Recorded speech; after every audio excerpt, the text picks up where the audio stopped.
Afsal Kamran, voice के साथ क्या मसला है?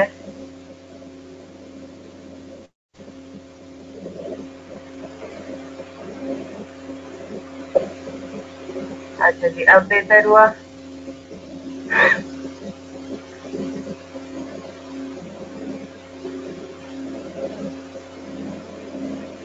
अच्छा जी,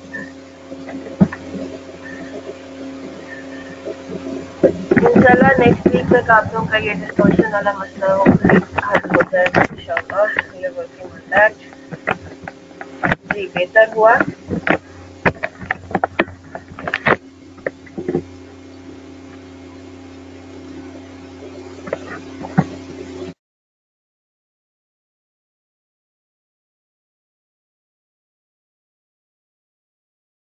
This conference will now be recorded. चलें जी, तो हमारे साथ आज जो कुछ नए स्टूडेंट्स हैं जिनकी पहली या दूसरी क्लास है, मुनीबा आपकी भी शायद ये पहली क्लास है। कल आई डोंट रिमेम्बर कि मैंने लिस्ट को इस तरह से गो थ्रू किया था।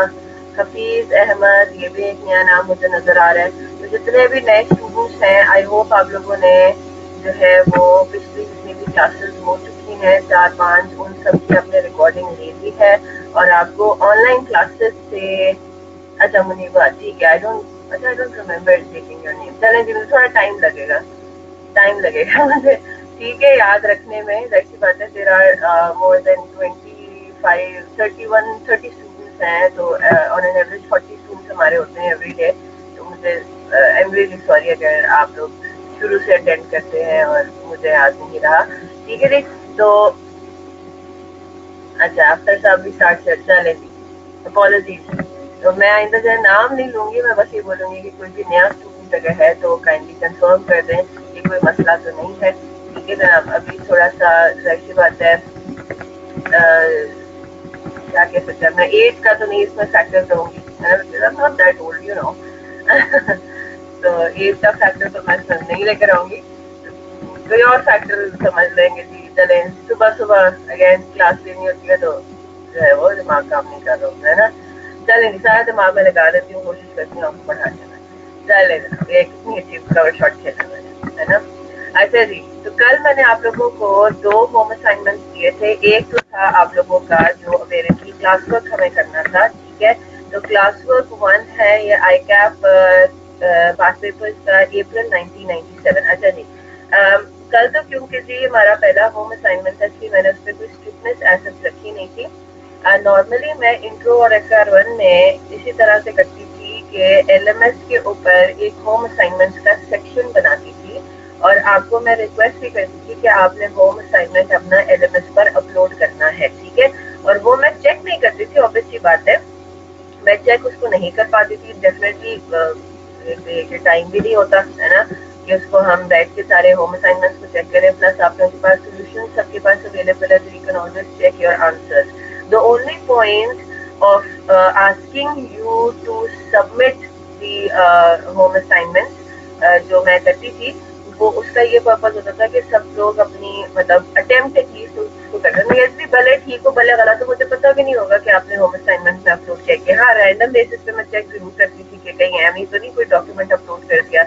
मैं इवन इतना भी आप लोगों को लेवल देने को तैयार होती थी कि सिर्फ अपना पहला पेज जो है होम असाइनमेंट का, फॉर एग्जाम्पल सोल्यूशन आपका 2-3 पेजेस पर आया, ठीक है, तो हर क्वेश्चन का जो पहला पेज है ना वो आप सिर्फ अपलोड कर दें कैम स्कैनर से, उसको PDF में कन्वर्ट करके you can upload it to LMS। अब हर किसी के पास स्मार्टफोन्स अवेलेबल होते हैं, बहुत कम स्टूडेंट्स ऐसे हैं जिनके पास ये एक्सेस नहीं है इस चीज का, तो it is very easy to upload one document to LMS, ठीक है। तो अब भी मैंने ये शुरू कर देना है, ठीक है। ऑब्वियसली बात है, उसमें कभी कभार ये होता था कि मैं LMS पे सेगमेंट नहीं बना पाती थी, भूल जाती थी या टाइम नहीं मिलता था, तो फिर मैं ये आप लोगों से रिक्वेस्ट करती थी कि भाई मुझे जो है वो WhatsApp पे ही अपना पहला पेज जो है वो इमेज भेज दिया करें। वो इमेज भी कभी कभार मैं खोलती नहीं थी, प्राइवेटली ऑब्वियसली बात है वो मुझे भेजते थे, राइट। तो इमेज भी कभी कभार प्राइवेटली मुझे भेजना है, ग्रुप पे नहीं, तो इमेज भी कभी कभार मैं नहीं खोलती थी, लेकिन एटलीस्ट आप लोगों की मार्क हो जाता था कि होम असाइनमेंट आप लोगों ने अटेम्प्ट करके सबमिट जरूर किया। देखिए फिजिकल क्लास होती है तो उसमें तो बड़ा आसान होता है ना। फिजिकल क्लास में मेरा यही तरीका होता था कि बिल्कुल छोटे बच्चों की तरह जिस तरह तरह से कि जाके राउंड लगा के और चेक करना देखना हर किसी के रजिस्टर्स में, उनको कहना कि आप प्लीज खोल के रखें जहाँ पे आपने होम असाइनमेंट किया है। तो वो 5 मिनट की वो एक्टिविटी होती थी कि जो कल एक दिन पहले जो मैंने होम असाइनमेंट दिया था वो मैं चेक करती थी कि सबने अटेम्प्ट किया है या नहीं। ठीक है। अच्छा जी, डिस्टॉर्शन अगर थोड़ी बहुत है तो kindly bear with me, we are working on how to remove the distortion. तो मैं आपको कह रही हूँ कि आपको मैक्सिमम 1 हफ्ता जो है वो और इसका बर्दाश्त करना पड़ेगा। वी आर लुकिंग फॉर, सही समझ नहीं आ रही। अच्छा जी, लेट मी रीलॉग इन, मैं रीलॉग इन कर लेती हूँ। ठीक है, रीलॉग इन करती हूँ, हो सकता है सिर्फ फर्क पड़ जाए। तो there are 32 attendees so far. I want each and every of the 32 attendees back in the session. ठीक है,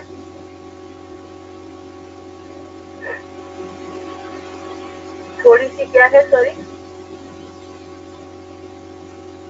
अच्छा, दिलशाद को आवाज क्लियर आ रही है? धुंधली है।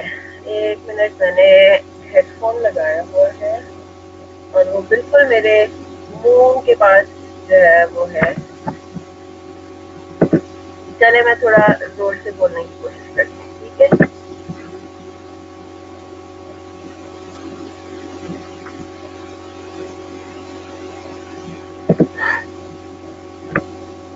मैं रीलॉग इन करके देख लेती हूँ। ठीक है, मैं रीलॉग इन कर रही हूँ। Please everybody rejoin. ये सेशन एंड हो जाएगा, आपने नया सेशन ज्वाइन करना है। ठीक है, चले।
recorded.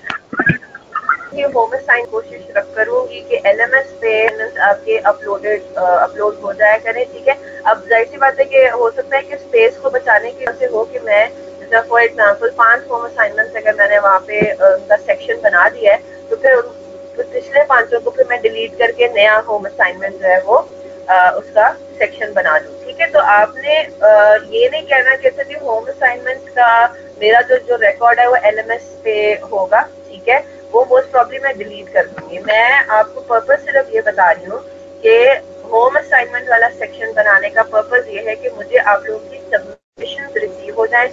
फिर जब जो ड्यू डेट होगी होम असाइनमेंट की उसमें फिर जाहिर सी बात है आपसे क्वेश्चन किया जाएगा if you are in the class कि why haven't you submitted your home assignment, ठीक है। और फिर हम देखेंगे कि फिर हम उस स्टूडेंट का क्या करते हैं जिसने होम असाइनमेंट सबमिट नहीं कराया होगा, ठीक है। हमें कुछ कर तो सकती नहीं, ज्यादा से ज्यादा ये है कि क्लास से निकाल दूंगी, डिस्कस कर दूंगी, ठीक है। तो चलिए वो देखते हैं क्या हिसाब किताब बनता है। अच्छा जी, दूसरा ये कि टेस्टिंग के ऊपर भी इसी तरह के कंट्रोल्स हमारे रहेंगे। टेस्टिंग पे भी मैं सबमिशन जरूर देखती हूँ, ठीक है। जो आप लोग के टेस्ट होंगे उनकी मैं सबमिशन देखूंगी, फिर ड्यू डेट जो होगी उस पर हम डेफिनेटली इस बात को डिस्कस करेंगे कि जनाब अच्छा टेस्टिंग का भी मैं जो हूँ टाइम दूंगी, 2 दिन मैं नॉर्मली देती हूँ ऑनलाइन स्टूडेंट्स के, क्योंकि हो सकता है कि रीजन ये हो कि कोई जॉब वॉब कर रहे हैं, ठीक है, कोई इस तरह से और भी क्लासेस आपकी होती हैं। तो रेगुलर में भी हम काफी टीचर्स ने ये शुरू कर दिया था कि हम मेन दिन होता था टेस्टिंग का वो तो होता ही था, डेफिनेटली एक दिन हम ग्रेस डे भी देते थे स्टूडेंट्स को कि जो स्टूडेंट्स नहीं दे पाए टेस्ट एक दिन पहले वो फिर बाद में दूसरे दिन दे दें अपना टाइम वर्कआउट करके, ठीक है।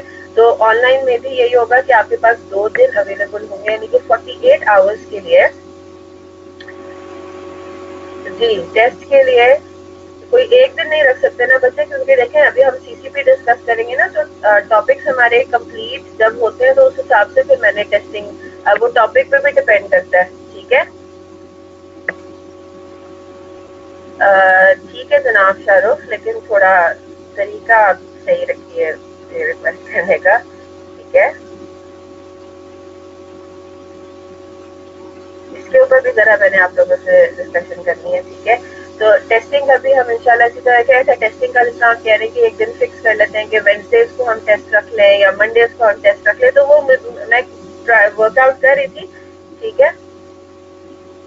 आई क्या आप डेट शीट के अकॉर्डिंग हुआ करेंगे, मुझे ये बात समझ नहीं है, मैंने ये ग्रुप पे नहीं पढ़ा, मुझे मैसेज आप जरा फॉरवर्ड करेंगे, हो सकता है मैंने मिस किया हो। ये TA ने लिखा है, आई कैप डेट शीट क्या होती है? नहीं वो कुछ और होगा, आप मुझे जरा मैसेज वो फॉरवर्ड करते हो ग्रुप पे जो था अब्दुल्ला, वो आप मुझे मैसेज जरा जिस ग्रुप पे ही मुझे वो उसका वो करे।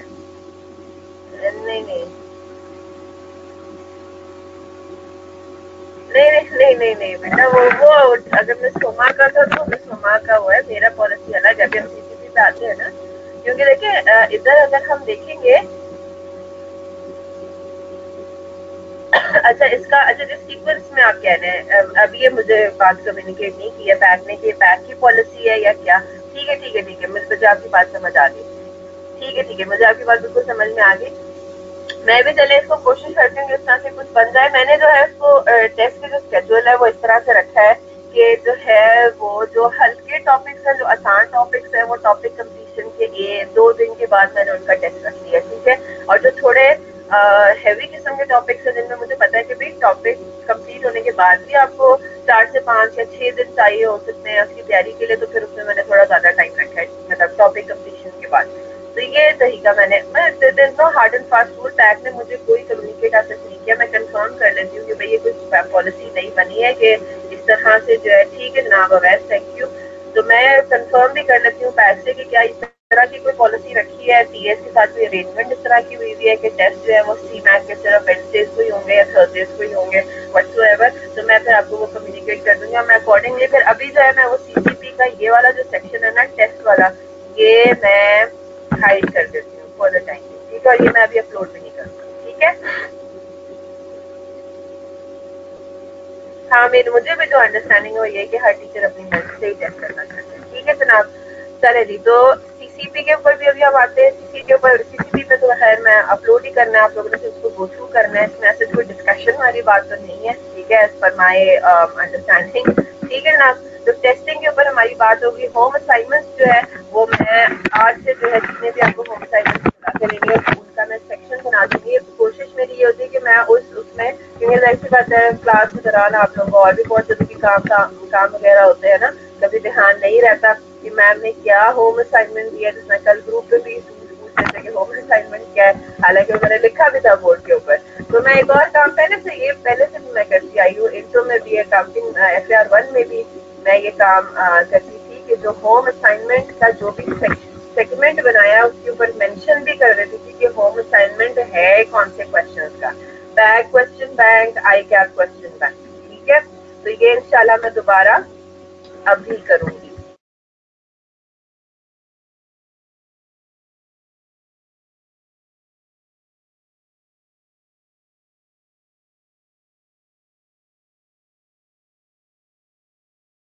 ठीक है जनाब, तो इस तरीके से हम चीजों को लेकर चलेंगे। अच्छा जी, आज सारे टीचर्स डे का जो है, अच्छा जी एक मिनट, माइक कहीं और है, just give me a second.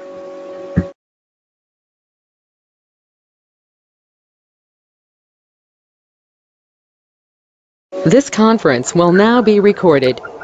थोड़ा सा ऑब्वियसली बात है, मैं आज ऑफ अभी चैप्टर मैंने स्टार्ट नहीं किया, मैंने 2 होम असाइनमेंट दिए थे, उनके ऊपर भी हम लोग आते हैं, लेकिन उससे पहले अब सारे स्टूडेंट्स जो है वो हैप्पी टीचर्स डे का जो है वो मैसेज कर रहे हैं। आप लोगों ने भी, काफी लोगों ने कहा, thank you so much for that. लेकिन इसमें एक चीज बस मैं मेंशन करना चाहूंगी, देखें, टीचर्स की रिस्पेक्ट करना मेरे ख्याल से हम सबके ऊपर फर्ज नहीं होना चाहिए, ठीक है। आपको कोई भी बंदा पढ़ा रहा है, भले वो अच्छा पढ़ा रहा है, भले वो बुरा पढ़ा रहा है, अपनी तरफ से ही और she might be giving their best, ठीक है।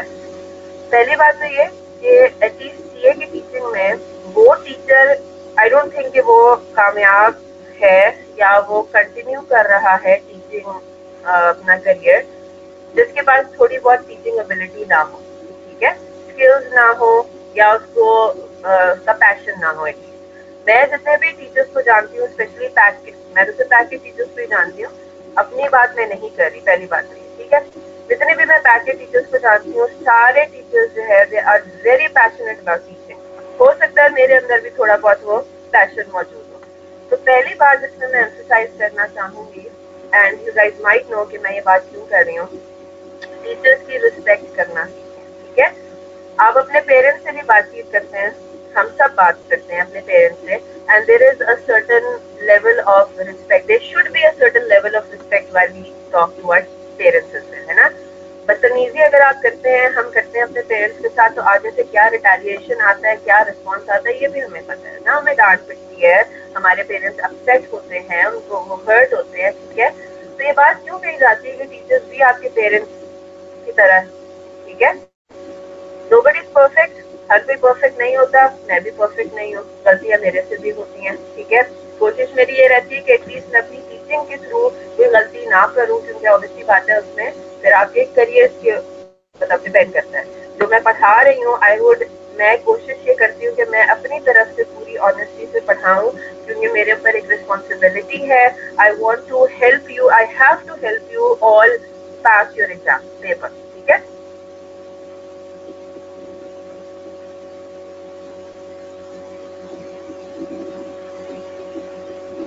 तो अगर मैं नहीं आपको अपनी रिस्पॉन्सिबिलिटी से पढ़ाती, ऑनेस्टी से पढ़ाती, तो आगे जाके अल्लाह ने मेरे से पूछेगी, ठीक है।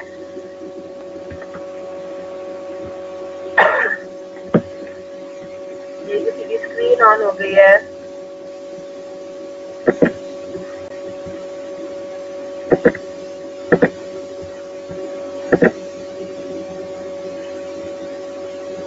ठीक है जी। तो काइंडली इस बात का जरा ध्यान रखें, आप किस तरीके से अपने टीचर से बात करते हैं। कोई अगर आपको कंप्लेंट है अपने टीचर से, तो काइंडली उसको थोड़ा पोलाइटली तरीके से फॉरवर्ड करें, ठीक है। इंसल्टिंग वे में ना करें तो बेहतर होगा, सही है। और जिस तरह आपके पेरेंट्स को बात बुरी लगती है, वो हर्ट होते हैं, लेकिन ऑब्वियसली बात है वो किसी ना किसी तरीके से रिस्पॉन्ड कर ही देते हैं आपको, because you are their son और daughter. Teachers might not be able to do that, ठीक है, because there is a certain obviously एक बैरियर एक आया हुआ है, राइट। तो काइंडली इस बात को जरा मद्देनजर रखिए। टीचर्स डे पे सिर्फ टीचर्स को विश कर देना that is not enough, you need to respect them from your heart, ठीक है। तो पीठ पीछे भी किस तरीके से बातें कर रहे होते हैं स्टूडेंट्स, मेरी तो अल्लाह का शुक्र है मैंने एटलीस्ट मेरी नजरों से नहीं गुजरा है, सो आई एम होपिंग कि मेरे स्टूडेंट्स जो है वो रिस्पेक्टफुली ही बात करते होंगे। लेकिन मैंने फेसबुक पे डिफरेंट जो पेजेस बने हैं, फॉरम्स बने हुए हैं, उस पर किस तरीके से टीचर्स की इज्जत को उछाला जाता है, फलाना बड़ा बकवास पढ़ाता है, फलाना इस तरह से पढ़ाता है। एवरी टीचर, भले वो पैक का हो, भले वो पैक के बाहर का हो, किसी और इंस्टीट्यूट का हो, हर टीचर अपनी तरफ से एक ऑनेस्ट तरीके से पढ़ा रहा है, तो काइंडली उसकी एफर्ट्स को अप्रिशिएट करें। अगर आपको किसी टीचर से बात समझ में नहीं आती तो इसका मतलब ये नहीं है कि वो बकवास पढ़ाता है या वो थकावट टीचर है, ठीक है। हर स्टूडेंट का अपना एक तरीका होता है। हमें भी ट्रेनिंग के दौरान ये बताया जाता है कि अगर 100 स्टूडेंट्स की क्लास है तो उसमें आप 100 के 100 स्टूडेंट्स को नहीं खुश रख सकते, ठीक है। आप उन 100 के 100 स्टूडेंट्स को नहीं 100% जो है वो 100% एटलीस्ट हम नहीं ऑब्वियसली बातें समझा सकते, ठीक है। तो हमें बस इस बात की कोशिश रखनी है कि हम मैक्सिमम स्टूडेंट्स को बात अपनी समझा सके, यही हमारा सक्सेस है। जितने ज्यादा स्टूडेंट्स को बात समझ में आएगी, आसान तरीके से वो क्वेश्चन को सॉल्व कर सकते हैं, तो उसी में हमारा सक्सेस है। और अगर किसी को ऐसे नहीं समझ में आता तो then we try to change our strategy, हम अपनी अप्रोच को फिर चेंज करने की कोशिश करते हैं कि अब हम इस बात को किस तरीके से, किस डिफरेंट तरीके से समझा सकें, ठीक है। तो पहली बात तो ये कि थोड़ा सा अपने लफ्जों का ख्याल रखा करें, टीचर्स के बारे में जब भी बात करते हैं उनको दिल से जो है उनकी रिस्पेक्ट किया करें। आई एम होपिंग कि हम सब अपने पेरेंट्स की भी जितना रिस्पेक्ट करते हैं उस तरह हम टीचर्स की भी रिस्पेक्ट करना शुरू कर दें, ठीक है। दिस इज वेरी, मेरे ख्याल से तो मैंने इसीलिए प्रोफेशन चूज किया था बिकॉज मैंने एटलीस्ट अपने टीचर्स की कभी भी इस तरह से बुराइयां नहीं की या उनसे डायरेक्टली इस तरह से कभी बात नहीं की। तो आई यूज्ड टू थिंक कि टीचिंग एक बहुत ही कोई रिस्पेक्टफुल प्रोफेशन है, लेकिन अनफॉर्चुनेटली हम लोग का आजकल माइंडसेट जो है वो बहुत चेंज हो रहा है। या तो हम बहुत ज्यादा अपने ऊपर ओवर कॉन्फिडेंट हो गए कि हमारे से बड़ी कोई तो चीज है नहीं, है ना, लेकिन ऐसा नहीं होना चाहिए, ठीक है। तो प्लीज इसको थोड़ा सा कंसिडर करें। और जितने लोगों ने टीचर्स डे का विश किया, जितने लोगों ने नहीं भी किया, आई एम होपिंग कि आप लोग मुझे फिर भी अपनी दुआ में याद रखें, ठीक है जी जनाब। अब जैसा ये माइक्रोफोन वाला इशू है, अब आई होप आप लोगों को अंदाजा होगा कि मैं भी बड़ी जो है वो इस बारे में कंसर्न हूँ, ठीक है, लेकिन my hands are tied as well because of the logistics, ठीक है। तो हम इसको रिजॉल्व करने की कोशिश करेंगे। चलें जनाब, अब आ जाते हैं अगेन। अगर और दूसरी बात है कि आपके टीचर अगर कोई भी आपको बात कहता है, ऐसी बात है क्या कहते हैं, पढ़ाते हुए कभी कभार हंसी मजाक में ऐसी कोई बात मुंह से निकल जाती है जो कि शायद आप में किसी को बुरी लग जाए, तो मैं पहले से ही मैं क्लास के सेशन के एंड पे भी सबसे कलेक्टिव जो है वो अपॉलॉजी करती हूँ कि कोई बात बुरी लग जाए तो जो है वो उसको माफ कर दीजिएगा। और अभी से ही मैं ये बात कह रही हूँ कि अगर मैं कोशिश करूंगी कि इस तरह से नहीं मुझसे कोई बात निकले ना, हम स्ट्रिक्टली जो एकेडमिक डिस्कशन भी करते हैं, लेकिन ऑब्वियसली बात है हल्की फुल्की इधर उधर की डिस्कशन भी हो जाती है। तो अगर किसी की कोई रिलीजियस ऑफेंस किसी को लगता है या कोई पॉलिटिकल ऑफेंस लगे या कोई पर्सनल ऑफेंस लगे तो मैं उससे उसके बारे में पहले से ही अपोलोजाइज आप लोगों से करती हूँ, ठीक है। चले जी, तो अब आते हैं सब प्री और पोस्ट का क्या हिसाब किताब है। प्री इज बेसिकली जो रिजल्ट से पहले सेशन स्टार्ट हो जाता है, ऑनलाइन में वैसे यही है, प्री बैच ही है, ठीक है। पोस्ट बैच ऑनलाइन में नहीं होता है, रेगुलर में ये होता है कि पोस्ट क्लास जो रिजल्ट के बाद अगर कोई क्लास शुरू होती है, क्लासेस सेशन स्टार्ट होता है फॉर फेलियर्स, जिन्होंने रिपीटर्स हैं, ठीक है, failures is not a good word, repeaters जो हैं उनके लिए जो सेक्शन बनता है उसको आप पोस्ट बैच कहते हैं, ठीक है। अच्छा जी, तो सबसे पहले हम आ जाते हैं क्लास वर्क 1 के ऊपर, जो कि पहला होम असाइनमेंट था। इसमें मैंने आप लोगों को समझा दिया था कि प्रॉपर जर्नल एंट्रीज आपने पास करनी है, डेट्स लिखी होनी चाहिए, ठीक है। जर्नलाइज पहले बता दीजिए, पार्ट ए में किसी को कोई problem, generalized the above transaction fixed amount के साथ होना चाहिए सारा, ठीक है। अमाउंट भी होनी चाहिए सामने, जो जनरल जर्नल का आपको पता है फॉर्मेट क्या है, डेट, पर्टिकुलर्स और डेबिट क्रेडिट में अमाउंट, ठीक है। तो पार्ट ए का सोल्यूशन भी पीछे मौजूद है। किसी को कोई प्रॉब्लम आया, मार्च 1 ओपनिंग और क्लोजिंग इन्वेंट्री की कोई डबल एंट्री नहीं होनी थी, है ना। No double entry for March 1 and obviously for 31st of March, right. तो उसकी कोई एंट्री आगे आप डेट डाल के नो एंट्री लिख दें तो वो ज्यादा बेहतर होगा। फिर आप आते हैं पार्ट बी के ऊपर। पार्ट बी में वो पूछ रहा है compute the cost of materials issued and the ending materials inventory. अभी से मैंने आपको 2 तरीके बता दिए, याद दो आप। जिस तरह इन्होंने पैक ने जो है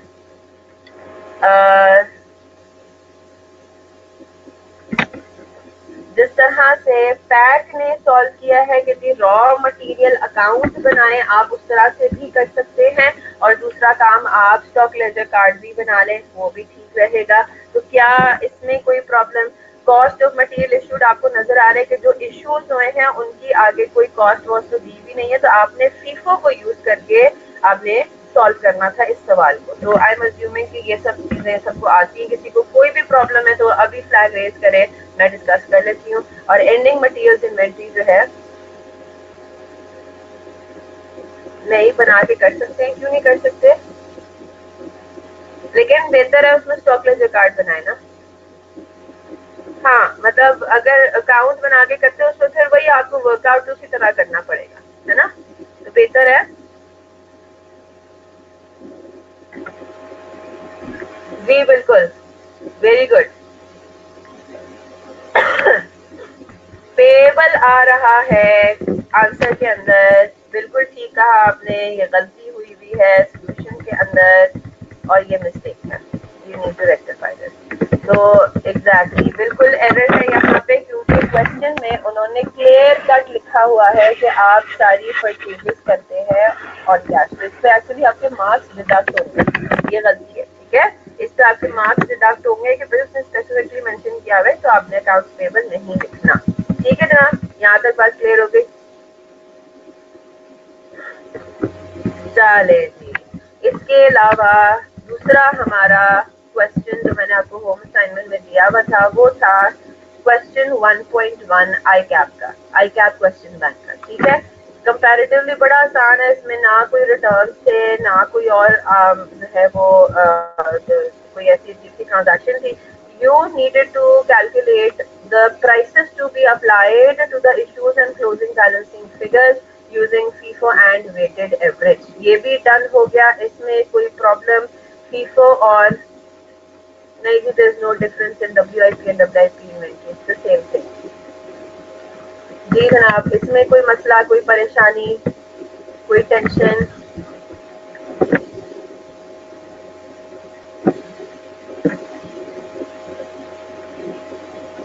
पीरियोडिक हमने यहाँ पे अप्लाई भी नहीं करना, परपेचुअल ही अप्लाई करना है।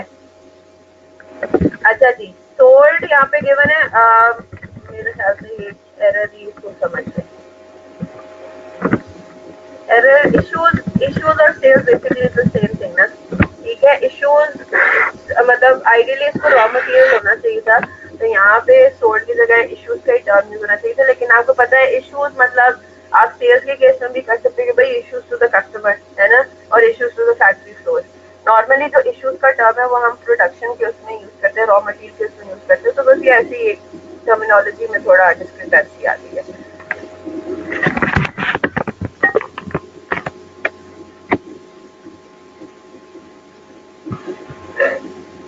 अच्छा, ये आप क्या कह रही हैं कि सेल की एंट्री भी होनी है ना?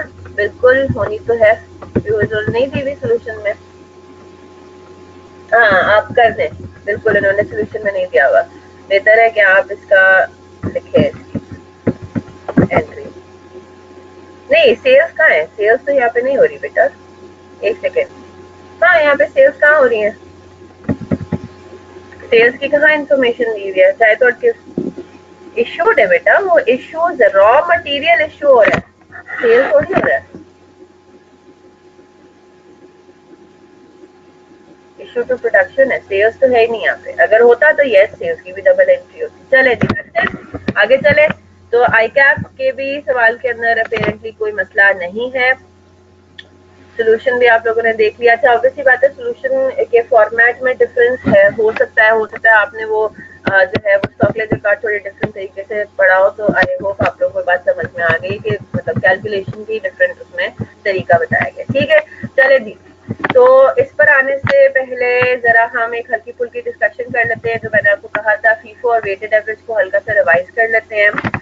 पहली बात तो ये कि आप जब फाइनेंशियल अकाउंटिंग में थे, ठीक है जनाब, बिल्कुल ठीक है, जिसकी मैं फिर से जब हम फाइनेंशियल अकाउंटिंग में होते हैं तो फाइनेंशियल अकाउंटिंग के अंदर इनको क्या कहा जाता है? वैसे याद है फीफो वेटेड एवरेज का क्या टर्म है? जैसे आप परपेचुअल पीरियोडिक को तो इन्वेंट्री सिस्टम्स कहते हैं, फीफो और वेटेड एवरेज को क्या कहते थे? Cost formulas. वेरी गुड, ठीक है। तो ये आपके क्या है? These are your cost formulas. किस तरीके से, what is the formula for calculating cost of closing inventory? ठीक है, तो दो कॉस्ट फॉर्मूलाज आपके पास अलाउड थे फाइनेंशियल अकाउंटिंग में, FIFO first in first out. चलो मैं खामोश हो रही हूँ।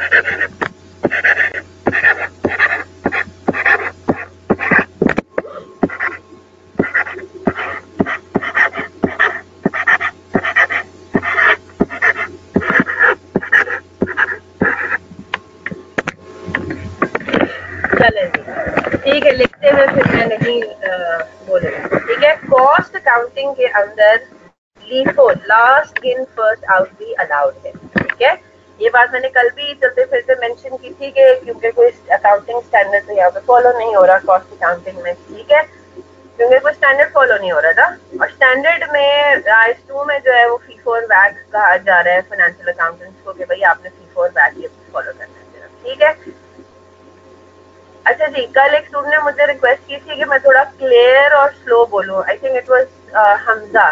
तो अब ठीक है बेटा?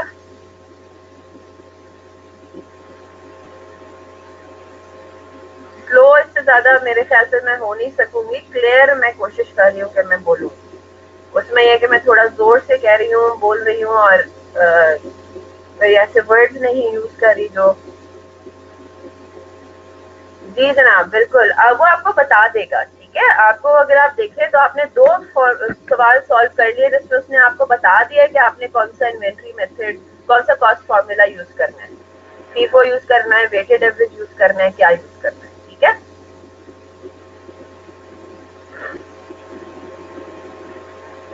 चले जी। जी बिल्कुल, वैट एवको सेम थिंग। ठीक है,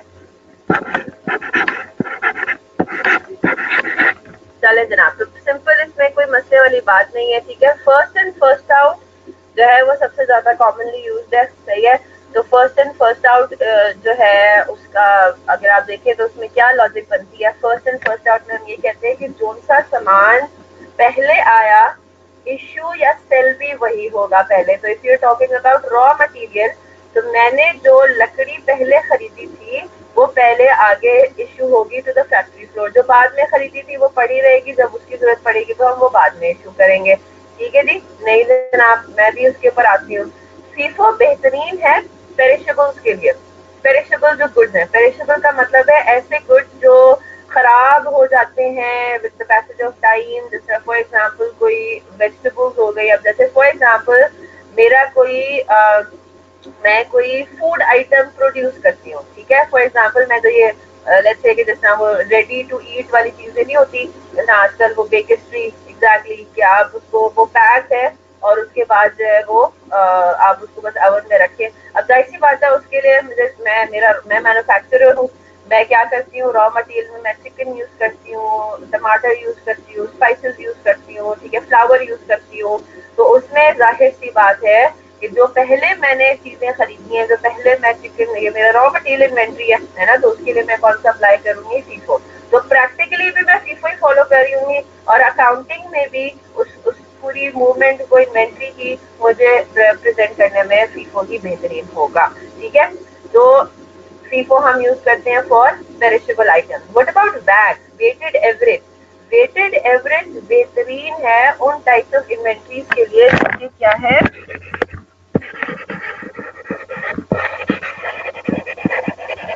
ठीक है, होमोजेनस, सिमिलर, नॉन पेरिशेबल, ये बेसिकली नॉन पेरिशेबल इसका ऑल्टरनेट नहीं है, ठीक है। एग्जैक्टली जहाँ पे मतलब देयर कैन नॉट बी कह सकते हैं सारी चीजें सिमिलर हैं। जैसे फॉर एग्जांपल अगर मैं कुर्सियों की मैन्युफैक्चरर हूँ, ठीक है, मैं कुर्सियों की अगर मैन्युफैक्चरर हूँ तो मुझे पता है कि मैंने जो कल कुर्सियां प्रोड्यूस की हैं, मैन्युफैक्चर की हैं, और जो आज मैंने कुर्सियां मैन्युफैक्चर की हैं, अगर मैं उनको इकट्ठा कहीं पे रख दूंगी तो पहली बात तो ये कि कुर्सियों में कोई एक्सपायरी का चक्कर ही नहीं है ना। फिर मैं कौन सी कुर्सी पहले बेचती हूँ उससे कोई फर्क नहीं पड़ेगा, जो पहले कुर्सी मैन्युफैक्चर की है वो एक्सपायर या खराब नहीं हो जाएगी, है ना, ठीक है। तो इसलिए जो है वो मेरी मैं कहूंगी कि होमोजेनस या सिमिलर प्रोडक्ट्स है। जो नॉन पेरिशेबल आइटम्स है उनके लिए भी आप पैक यूज कर सकते हैं। यूनिलीवर के प्रोडक्ट्स जो है वो हर एक जो है वो नॉन पेरिशेबल नहीं है, उसमें काफी आइटम्स ऐसे हैं जो कि पहले जो मैन्युफैक्चर होते हैं, जो फूड प्रोडक्ट्स हैं वो पहले मैन्युफैक्चर होकर पहले ही सेल आउट होते हैं, ठीक है। तो ये चीज आपके पास बनती है। लास्ट इन फर्स्ट आउट, पहली बात तो ये कि पेरिशेबल्स के लिए सबसे खराब कॉस्ट फॉर्मूला है। क्यों? लास्ट इन फर्स्ट आउट ये कहता है कि जो आपने बाद में मैन्युफैक्चर किया है या जो बाद में खरीदा है आइटम, वो यूटिलाइज या सेल पहले होगा। अब ये अजीब बात है, जो पुराने आइटम्स पड़े हुए हैं इसका मतलब है वो पड़े रह जाएंगे, है ना। लेटेस्ट जो परचेज किया या लेटेस्ट मैन्युफैक्चर किया है वो पहले बिकेगा, और जो पुराना आपने परचेज किया, जो पुराना आपने मैन्युफैक्चर किया है वो बाद में बिकेगा, ठीक है। तो पहले नए वाले बैचेस जो हैं वो आपके यूटिलाइज होंगे, उसके बाद पुराने बैचेस की बात आएगी। तो इसीलिए फाइनेंशियल अकाउंटिंग में भी और वैसे भी प्रैक्टिकली भी आप जब देखते हैं तो लीफो जो है वो इतना ज्यादा इन यूज नहीं है, ठीक है। तो ये बस तरीका है आपको करने का। सिलेबस में है लेकिन अभी इतना टेस्ट होता नहीं है, आप देखेंगे क्वेश्चंस में। एग्जैक्टली आप देखो तो हर जगह पे आपको फीफो या आपको ही फॉलो होता हुआ नजर आएगा, ठीक है। मना नहीं है कॉस्ट अकाउंटिंग में, लेकिन इसीलिए तो मैं आपको कह रही हूँ ना, इसीलिए मैं आपको कह रही हूँ प्रैक्टिकली भी लीफो इतना भी यूज नहीं होता, ठीक है। अब यहाँ पे अभी इसको इस डिस्कशन को बस ये तक रखते हैं। आपको क्वेश्चन में बता दिया जाएगा कि आपने कौन सा कॉस्ट फॉर्मूला यूज करना है, ज्यादातर फीफो और वेटेड एवरेज यूज होता है, ठीक है। इसमें बस एक चीज हमें डिस्कस करनी है। लीफो की अगर हम बात करें, पहले मैं लिख लेती हूँ फिर हम डिस्कस करेंगे, ठीक है। लीफो की अगर हम बात करेंगे तो पहली बात ये कि हम लोग फोकस कर रहे हैं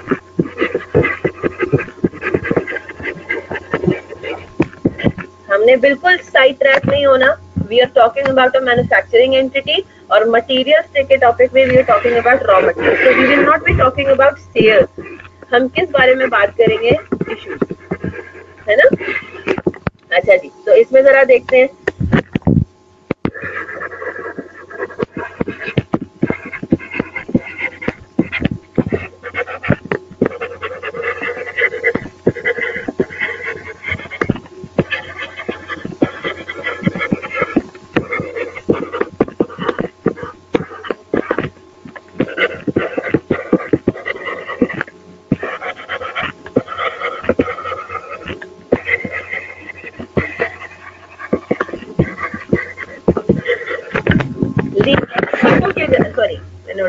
फीफो है, फीफो, ठीक है। और लीफो की डिस्कशन में मैंने लिख भी लीफो दिया, फीफो है। फीफो में फर्स्ट एंड फर्स्ट आउट में ये बात आप लोगों ने FAR 1 में भी देख ली है, इंट्रो में भी देख ली है। फीफो के अंदर closing stock is comprised of the most recently purchased batches. Raw material हम परचेज करते हैं, ठीक है। तो क्लोजिंग स्टॉक में अनयूज्ड क्या पड़ा रह जाएगा? वो स्टॉक जो कि आपने रिसेंटली परचेज किया, ठीक है। ऑन द अदर हैंड जो आपने इश्यूज टू द फैक्ट्री किए हैं, वो जो आपके पहले परचेज प्राइसेस पड़ी हैं वो उनके ऊपर वैल्यू होगा, ठीक है। और ये चीज आपने क्वेश्चन में भी देख लिया ना कि पहले जो इश्यूज है वो किस पे वैल्यू हो रहे हैं, वो पुराने रेट्स पे वैल्यू होंगे। और जो क्लोजिंग स्टॉक है, बेसिकली क्लोजिंग स्टॉक और इश्यूज ऑपोजिट है ना एक दूसरे के। जो स्टॉक इश्यू नहीं हुआ वही तो आपका क्लोजिंग स्टॉक हो गया रॉ मटेरियल का, है ना। चले जी,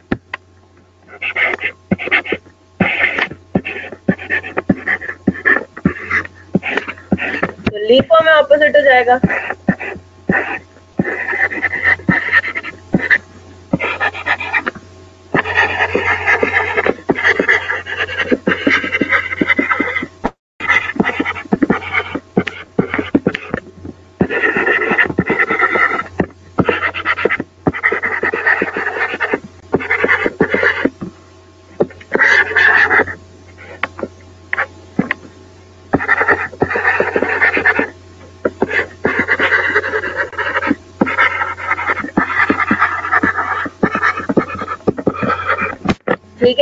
तो लीफो के अंदर ऑपोजिट हो जाएगा।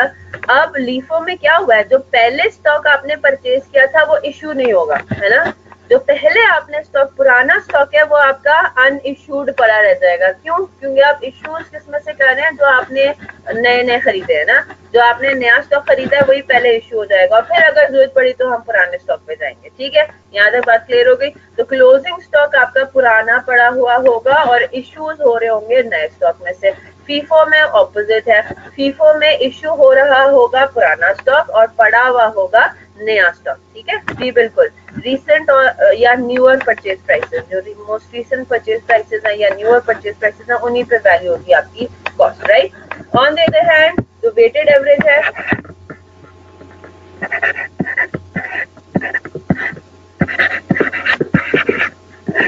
इसको मूविंग एवरेज भी कहते हैं। जो वेटेड एवरेज है उसमें तो सारे आपने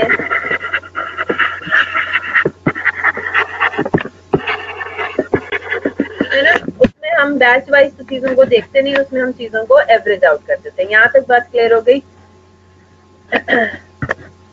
अब वर्किंग क्या होगा, कैसे करते हैं, इंट्रो FAR1 में पढ़ा हुआ है, इसलिए मैं उसको गो थ्रू नहीं कर रही। आप लोगों का home assignment for the weekend है, you have to read section 4।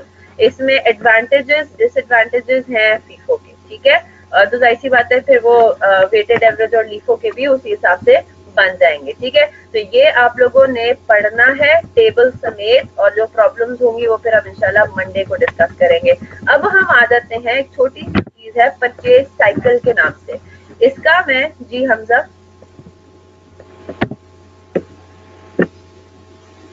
पूरा सेक्शन 4 बचे, एडवांटेजेस डिसएडवांटेजेस। जी हमजा सवाल आप अपना टाइप कीजिए या माइक ऑन कर दें अगर लंबा सवाल है। कर लें तो अच्छा है, आ सकता है। ठीक है, नहीं भी है तो एटलीस्ट अभी अगर नहीं भी आता पेपर में ये, तो ऐसी बात तो नहीं है ना कि आप अगर एडवांटेजेस डिसएडवांटेजेस पढ़ रहे हैं तो इसमें आपका कोई वो नहीं है, भला नहीं है। छोड़ना आपने कुछ नहीं, जो चीज आपको पढ़ाई जा रही है यू हैव टू रिवाइज, तो आ सकता है थियोरी। ठीक है, आगे चलते हैं। अब हम आते हैं जरा परचेज साइकिल के ऊपर। परचेज साइकिल का भी ये तो यहाँ पे डायग्रामेटिकली इन्होंने सारा बताया हुआ है। ठीक है, ये मैं ऑब्वियसली बात है आपको एक्सप्लेन करती हूँ। स्टडी टेक्स्ट में भी परचेजिंग साइकिल बहुत अच्छा दिया गया है, वो मैं आपको बता दूंगी कि आपने कौन से पेज से पढ़ना है, वो भी आपको फिर होम असाइनमेंट होगा टू रिवाइज। ठीक है, तो अभी मैं आपको सिर्फ वर्बली सारी चीजें समझा रही हूँ। बेसिकली जब आप purchasing of raw material, again we talking about raw material here. ठीक है, यहाँ पे क्लियर होना चाहिए, हर जगह पे हम रिपीट करेंगे, हम डायरेक्ट मटेरियल की बात कर रहे हैं, रॉ मटेरियल की बात कर रहे हैं। ठीक है, तो जब एक मैन्युफैक्चरिंग एंटिटी रॉ मटेरियल खरीदती है तो खरीदने के बेसिकली 3 आपके समझें कि एरियाज है, 3 आपके मेजर काम आपने करने हैं। ठीक है, पहला काम तो आपने करना है कि आपने उस रॉ मटेरियल को करना है ऑर्डर। ठीक है, सप्लायर से ऑर्डर करना है। दूसरा काम ये होगा कि जब वो ऑर्डरिंग हो जाएगी, सप्लायर जब आपको वो माल सारा पहुंचाएगा तो आपके उसकी स्टोरेज का काम करना है कि भाई इसको स्टोर करना है बिफोर, और फिर आ कर रहा है उस सप्लायर को पेमेंट करनी है अल्टीमेटली। ठीक है, ये 3 काम जब आपके हो जाएंगे तो हम सब कहेंगे कि हमारा पूरा परचेजिंग साइकिल उस पर्टिकुलर रॉ मटेरियल की परचेज पे हो गया खत्म। ठीक है, प्रोडक्शन स्टार्ट होना है something else. Entity raw material खरीदती है तो खरीदने के बेसिकली थियोरी। ठीक है, आगे चलते हैं। अब हम आते हैं जरा परचेज साइकिल के ऊपर। परचेज साइकिल का भी ये तो यहाँ पे डायग्रामेटिकली इन्होंने सारा बताया हुआ है। ठीक है, ये मैं ऑब्वियसली बात है आपको एक्सप्लेन करती हूँ। स्टडी टेक्स्ट में भी परचेजिंग साइकिल बहुत अच्छा दिया गया है, वो मैं आपको बता दूंगी कि आपने कौन से पेज से पढ़ना है, वो भी आपको फिर होम असाइनमेंट होगा टू रिवाइज। ठीक है, तो अभी मैं आपको सिर्फ वर्बली सारी चीजें समझा रही हूँ। बेसिकली जब आप purchasing of raw material, again we talking about raw material here. ठीक है, यहाँ पे क्लियर होना चाहिए, हर जगह पे हम रिपीट करेंगे, हम डायरेक्ट मटेरियल की बात कर रहे हैं, रॉ मटेरियल की बात कर रहे हैं। ठीक है, तो जब एक मैन्युफैक्चरिंग एंटिटी रॉ मटेरियल खरीदती है तो खरीदने के बेसिकली 3 आपके समझें कि एरियाज है, 3 आपके मेजर काम आपने करने हैं। ठीक है, पहला काम तो आपने करना है कि आपने उस रॉ मटेरियल को करना है ऑर्डर। ठीक है, सप्लायर से ऑर्डर करना है। दूसरा काम ये होगा कि जब वो ऑर्डरिंग हो जाएगी, सप्लायर जब आपको वो माल सारा पहुंचाएगा तो आपने उसको रिसीव करके उसकी स्टोरेज का काम करना है कि भाई इसको स्टोर करना है बिफोर फाइनल प्रोडक्शन, और फिर आपने क्या करना है, आपने उस सप्लायर को पेमेंट करनी है अल्टीमेटली, ठीक है। ये 3 काम जब आपके हो जाएंगे तो हम कहेंगे कि जी हमारा पूरा परचेजिंग साइकिल उस पर्टिकुलर रॉ मटेरियल की परचेज पे हो गया खत्म, ठीक है। प्रोडक्शन स्टार्ट होना है समथिंग एल्स, हम परचेजिंग के ऊपर सिर्फ अभी फोकस कर रहे हैं, ठीक है। तो सबसे पहले हम देखते हैं कि ऑर्डरिंग जब आपको करनी होगी तो उसमें आपको क्या क्या काम करने हैं। क्या लिखा हुआ है, step number 1 is ordering, production planning and control, ठीक है। हमारे पास किसी भी बिजनेस में बहुत सारे डिपार्टमेंट्स होते हैं, खासतौर पर एक मैन्युफैक्चरिंग कंसर्न की तो बहुत ही सारे होते हैं। अब एज एन आउटसाइडर हमें लगता है कि बस 2-3 डिपार्टमेंट्स होते होंगे, एक फाइनेंस का होता होगा, है ना, एक जो है वो प्रोडक्शन का होता होगा and so on and so fourth. लेकिन जब हम एक्चुअली उनको ऑडिट करने जाते हैं, जब हम उन कंपनीज में काम, बिजनेसेस में काम करने जाते हैं, तो हमें हमारी नॉलेज में और इजाफा होता है और फिर हम पढ़ाई के थ्रू भी नॉलेज को इजाफा करने की आपकी कोशिश करते हैं। बहुत सारे डिपार्टमेंट्स हैं क्योंकि हर काम एक स्पेशलाइज नेचर का हो चुका है आज के जमाने में, ठीक है। हर हमारा जो एक्टिविटी है वो इतना समझे कि उसमें इतने रूल्स एंड रेगुलेशंस और कॉम्प्लेक्सिटीज आ गई हैं कि आपको एक छोटे से काम के लिए भी हो सकता है एक अलग डिपार्टमेंट बनाना पड़े, ठीक है। तो यहाँ पे जब हम ऑर्डरिंग पर आते हैं तो सबसे पहला डिपार्टमेंट जो यहाँ पे हरकत में आएगा वो होगा production planning and control department, ठीक है। इस डिपार्टमेंट का काम क्या है कि वो ये देखता है कि जी हमने इतने यूनिट्स जो प्रोड्यूस करने हैं, हमारी वो डिपेंड करता है, ऑब्वियसली बात है कि फिनिश गुड्स की डिमांड कितनी है, फिनिश गुड की डिमांड पे डिपेंड करेगा कि हमें रॉ मटेरियल, हमें प्रोडक्शन कितनी करनी है, प्रोडक्शन पे डिपेंड करेगा कि हमें रॉ मटेरियल कितना खरीदना है, ठीक है। तो अब आगे जाके कुछ चीजें पढ़ेंगे इसी चैप्टर के अंदर, रीऑर्डर लेवल। अब production planning and control department जो है ना, वो स्टॉक के ऊपर नजर रखा हुआ है उसने, क्योंकि it is related to the production planning and all, ठीक है। तो उसने स्टॉक पे नजर रखी हुई है। रॉ मटेरियल का स्टॉक जैसे ही एक सर्टेन, अब वो यूटिलाइज हो रहा है ना, रॉ मटेरियल वेयर हाउस में पड़ा हुआ है, अब वो आहिस्ता आहिस्ता इस्तेमाल हो रहा है, प्रोडक्शन में उसका जा रहा है, वो एक सर्टेन लेवल पे पहुंचेगा। जब वो कम होके एक सर्टेन लेवल पर आएगा तो प्रोडक्शन प्लानिंग एंड कंट्रोल उसको कहते हैं कि ये रीऑर्डर लेवल है। इस लेवल पे जैसे ही रॉ मटेरियल आएगा तो हमने क्या करना है, सप्लायर को ऑर्डर प्लेस कर देना है और रॉ मटेरियल के लिए, है ना, क्योंकि हमारा रॉ मटेरियल ऐसा ऐसा यूटिलाइज हो रहा है। ऐसा तो नहीं होता ना कि आप हर रोज अपनी मर्जी से जो है थोड़ा सा रॉ मटेरियल ऑर्डर कर देते हैं, चलो मंगा लेते हैं, नहीं, प्रॉपर प्लानिंग होती है इसकी। रॉ मटेरियल आपने एक दफा मंगाया, फिर आपने अगले दिन फिर से नहीं ऑर्डर प्लेस कर देना, फिर आपने उस रॉ मटेरियल को कंज्यूम करते रहना है प्रोडक्शन में। फिर एक जब सर्टेन लेवल पे वो स्टॉक गिर जाएगा तो फिर आपने एक नया ऑर्डर प्लेस करना है अपने सप्लायर को। ये भी पूरा हमने सिस्टम समझना है। उसमें क्या क्या चीजें इन्वॉल्व होती है कि भाई कितना टाइम लेगा सप्लायर, है ना, उस टाइम में जो है वो हमारी और फर्दर गिरेगा रॉ मटेरियल, तो हमारे पास क्या इतना स्टॉक मौजूद है कि जितने टाइम में सप्लायर हमें वो प्रोवाइड करे रॉ मटेरियल, हमारे पास अपनी कंजम्पशन के लिए एम्पल स्टॉक मौजूद होगा। ये हम आगे जाके पढ़ेंगे, ठीक है। तो वो क्या करेगा, जैसे ही रीऑर्डर लेवल अचीव हुआ, production planning and control department आ गया हरकत में और उसने ऑर्डर प्लेस कर दिया, ठीक है। वो बाइंग डिपार्टमेंट को परचेज रिक्विजिशन फॉरवर्ड करेगा। प्रोडक्शन प्लानिंग एंड कंट्रोल ने डायरेक्टली ऑर्डर प्लेस नहीं करना सप्लायर को, वो उसका ताल्लुक, उसका काम क्या है, उसका काम है कि सिर्फ वो प्लानिंग से उसका ताल्लुक है, स्टॉक के कंट्रोल से उसका ताल्लुक है। जैसे ही रील ऑर्डर लेवल पर पहुंचेगा उसने ऑर्डरिंग का स्टेप स्टार्ट कर देना है by sending a purchase requisition to the buying department in that particular entity. Buying department का काम है कि वो आउटसाइड वर्ल्ड से कोऑर्डिनेट करके वो सप्लायर से exactly purchase requisition is a document, purchase की रिक्वेस्ट भेज रहा है वो, ठीक है। रिक्विजिशन का मतलब है रिक्वेस्ट, इट्स अ डॉक्यूमेंट। वो एक परचेज रिक्विजिशन किसी भी फॉर्म में डॉक्यूमेंट हो सकता है, उसका फॉर्मेट ऐसा स्टैंडर्ड नहीं है, ठीक है। वो कंपनी पे, बिजनेस पे डिपेंड करता है कि उसने क्या उस डॉक्यूमेंट का फॉर्मेट बनाया हुआ है, ठीक है। तो वो बता देगा उस डॉक्यूमेंट में, यही होगा ना कि मुझे फलाने यूनिट, इतने यूनिट्स चाहिए फलाने रॉ मटेरियल के, ठीक है, और मैक्सिमम बाय दिस डेट या समथिंग लाइक दैट, ठीक है। तो और भी चीजें हो सकती हैं। तो बाइंग डिपार्टमेंट को वो फॉरवर्ड करेगा। बाइंग डिपार्टमेंट के पास दो चीजें हो सकती हैं, या तो एक या दूसरी। क्या हो सकता है, या तो बाइंग डिपार्टमेंट के पास ऑलरेडी एक लिस्ट ऑफ सप्लायर्स मौजूद होगी, उनको कहेंगे लिस्ट ऑफ अप्रूव्ड सप्लायर्स, ठीक है। वो बाइंग डिपार्टमेंट को पता होगा कि फलाने रॉ मटेरियल के लिए एज अ बिजनेस हम लोगों ने इस सप्लायर ए को फिक्स किया हुआ है, चुना हुआ है कि हम रॉ मटेरियल ए जो है इसी सप्लायर से खरीदते हैं। उसके साथ प्राइसेस पहले से फिक्स हुई हुई है, ठीक है। प्राइसेस में इन्फ्लेशन कितना आएगा वो भी पहले से फिक्स हुआ हुआ है, तो उसके साथ साल भर का कॉन्ट्रैक्ट हुआ हुआ है कि जब भी हमें रॉ मटेरियल ए की जरूरत पड़ेगी हम सप्लायर ए के पास ही जाएंगे, ठीक है। ये तो हो गया एक सिनेरियो, वो सप्लायर ए को कांटेक्ट करके रॉ मटेरियल उतना मंगा लेगा। दूसरा सिनेरियो क्या हो सकता है कि वो जो एक रिक्वेस्ट आई है उसका कोई अप्रूव्ड सप्लायर अभी मौजूद नहीं है, या तो वो पहली दफा रिक्वेस्ट आई है उस तरह के रॉ मटेरियल की, या वो वन ऑफ रिक्वेस्ट है, तो हमारे पास ऐसा कोई पिछला कोई कॉन्ट्रैक्ट स्टैब्लिश नहीं है या कोई रिलेशनशिप किसी सप्लायर के साथ नहीं है। तो बाइंग डिपार्टमेंट क्या करेगा, बाय द वे ये मैं आपको एक्स्ट्रा इन्फॉर्मेशन दे रही हूँ, ये वो चीजें जो कि हम ऑडिट में वगैरह में देखते हैं, ठीक है। तो बाइंग डिपार्टमेंट फिर मंगाता है डिफरेंट सप्लायर्स से टेंडर्स मंगाता है वो, ठीक है। उसमें ये होता है, जाहिर सी बात है, अब आप एक बिजनेस हो ना, बिजनेस का ऑब्जेक्टिव क्या है, to maximise profit and minimise the cost.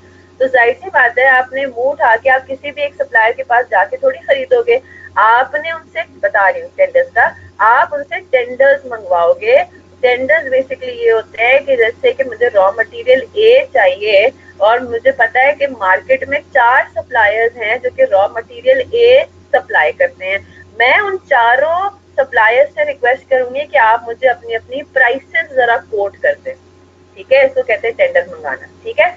वो प्राइसेस आपको कोट करेंगे तो उसमें जो सबसे लोवेस्ट आपको प्राइस मिलेगी, आप जाहिर सी बात है उसी सप्लायर के पास जाके उसको उससे चीज खरीदेंगे, ठीक है। तो इसको कहते हैं टेंडर मंगाना। तो बेसिकली वो आप प्राइस कोटेशंस जो है वो आप उनसे मंगाते हो, फिर जी कंपैरिजन होती है सप्लायर्स की, फिर डिसीजन लिया जाता है कि जी हमने अपने रॉ मटेरियल ए के लिए हमने सप्लायर सी को चूज करना है because supplier C is quoting lowest price with the same quality, ठीक है। तो बहुत सारे फैक्टर्स उसमें होते हैं, ठीक है जनाब। बाइंग डिपार्टमेंट जब एक दफा या तो सिलेक्ट करेगा सप्लायर को या फिर ऑलरेडी सिलेक्टेड सप्लायर के पास क्या भेजेगा, परचेज ऑर्डर भेजेगा, ठीक है। तो ये देखें आप, इस परचेज ऑर्डर के अंदर ये 3 डब्बे बने, इसका मतलब है this is a document as well, ठीक है। ये भी एक डॉक्यूमेंट है और इसकी 3 कॉपीज होंगी, परचेज ऑर्डर की 3 कॉपीज होंगी। एक कॉपी बाइंग डिपार्टमेंट भेजेगा वापस प्रोडक्शन प्लानिंग एंड कंट्रोल को, है ना, कि भाई ये हमने ऑर्डर प्लेस कर दिया, ये आपकी इंफॉर्मेशन के लिए, आपके रिकॉर्ड के लिए, आपने जितना रॉ मटेरियल रिक्वेस्ट किया था तो उससे प्रोडक्शन प्लानिंग एंड कंट्रोल के पास भी एक आ जाएगा ना कि हाँ भाई जितना मैंने ऑर्डर किया था, जितना मैंने रिक्वेस्ट किया था उतने का ही ऑर्डर प्लेस हुआ है या उससे कम या ज्यादा का हो गया, ठीक है, कोई डिस्क्रिपेंसी तो नहीं है। दूसरा परचेज ऑर्डर वो भेज रहा है सप्लायर को, ठीक है। जाहिर सी बात है उसने ऑर्डर प्लेस करना है सप्लायर को ऑर्डर उसने प्लेस करना है कि भाई हमें इतना रॉ जो मेन चीज है ये, है ना। तो उसने एक कॉपी परचेज ऑर्डर की भेज देनी है सप्लायर को, और तीसरी कॉपी वो किसको भेज रहा है, फाइनेंशियल अकाउंट को। फाइनेंशियल स्टेटमेंट्स भी तो बनने हैं, ठीक है। फाइनेंशियल अकाउंट्स जो है उसका ताल्लुक क्या है, कैश प्लानिंग वगैरह भी करनी है उसने, उसको भी पता होना चाहिए कि कितने का ऑर्डर हमने प्लेस किया है। अभी सिर्फ ऑर्डरिंग हुई है, याद रखिएगा, ठीक है। तो कितने का ऑर्डर हमने प्लेस किया है, so on and so fourth, right. Purchase order 3 copies आपने भेज दी, सप्लायर को भी भेज दिया। अब बारी आती है, अब सप्लायर जो है उसके ऊपर वर्किंग करेगा, वो कुछ दिन भी ले सकता है ना। हो सकता है कि उसको वो पर्टिकुलर आइटम मैन्युफैक्चर करना हो सकता है उसको कहीं और से खरीद के आपको प्रोवाइड करना हो, तो the supplier might take some time in giving you the particular requested material, ठीक है। फिर दूसरा स्टेप आ जाता है, ऑर्डर प्लेस करने के बाद हम आराम से बैठ जाएंगे और अब हम इंतजार करेंगे कि सप्लायर हमें कब चीजें भेजेगा। सप्लायर ने अब आपको चीज सप्लाई कर दी, अब आपने उसको रिसीव करना है, ठीक है। जो कैरियर है, कैरियर से मुराद है ऑब्वियसली बात है जो ट्रांसपोर्टेशन कंपनी है, ठीक है, उसको उसने वो डिलीवर उसने पकड़ा दिया कि जी आप ये XYZ बिजनेस को सप्लाई कर दें, ठीक है जी। तो जी डिलीवरी नोट एक अगेन डॉक्यूमेंट इंटरनल जनरेट होगा, ठीक है। डिलीवरी नोट उसको कहेंगे, वो हम लोग के पास जब गुड्स इन बे आएंगी, इन बे का मतलब है जिस तरह आप इस तरह से सोचें कि जब हम बड़ी बड़ी फैक्ट्रीज के बारे में बात करते हैं, मैन्युफैक्चरिंग कंसर्न्स के बारे में बात करते हैं, तो मुझे एक बात बताइए मुझे बात, इन बे का मतलब इन ट्रांजिट नहीं है, बात सुन लीजिए। मुझे बात बताइए, अब मेरा एक बहुत बड़ा ट्रक आने वाला है रॉ मटेरियल ए का, ठीक है, मैंने रॉ मटेरियल ए मंगवाया था और अच्छा खासा बड़ा ट्रक आने वाला है, बड़ा और छोटा उससे कोई फर्क नहीं पड़ता। मुझे बात बताइए, वो ट्रक आके कहीं पे भी खड़ा हो जाएगा, मतलब मेरे ऑफिस के सामने आके खड़ा होके वहां पे रॉ मटेरियल ए डंप कर देगा, क्या होगा? कोई एक पर्टिकुलर मैंने जगह डिफाइन की होगी कि मैं जो भी रॉ मटेरियल खरीदूंगी वो किसी एक पर्टिकुलर जगह पे आके लैंड करेगा, वहां पे आके डिपॉजिट होगा, यस और नो, वहां से ट्रक से वो अनलोड होगा, है ना। वो इसकी भी प्रॉपर एक सिस्टम होगा, उसका भी पता होगा कि जी हजारों किस्म के रॉ मटेरियल है, तो रॉ मटेरियल ए को हमने यहाँ पे रखना है, रॉ मटेरियल बी यहाँ पर आएगा, so on and so forth, right. तो गुड्स इन बे का मतलब है वो जगह जहाँ पे हमने अपने प्रेमिसेस पे जहाँ पे रिसीव करनी है पर्टिकुलर चीज, ठीक है, रॉ मटेरियल को रिसीव करना है, तो बेसिकली अनलोडिंग वाली जगह है जो हमने डेजिग्नेट की हुई अपनी फैक्ट्री के प्रेमिसेस पे, ठीक है जी, यहाँ तक बात समझ आ गई। तो वो जो है कैरियर जो है वो आपको डिलीवर करेगा, वो उधर आके उसने अनलोड किया, अनलोड करने के बाद जाहिर सी बात है आपने इंस्पेक्शन करनी है ना, आपने इंस्पेक्शन करनी है कि पहली बात तो ये कि जो जितना मैंने मटेरियल ऑर्डर किया था उतना ही आया है, उसमें कोई डिफेक्ट तो नहीं है ना।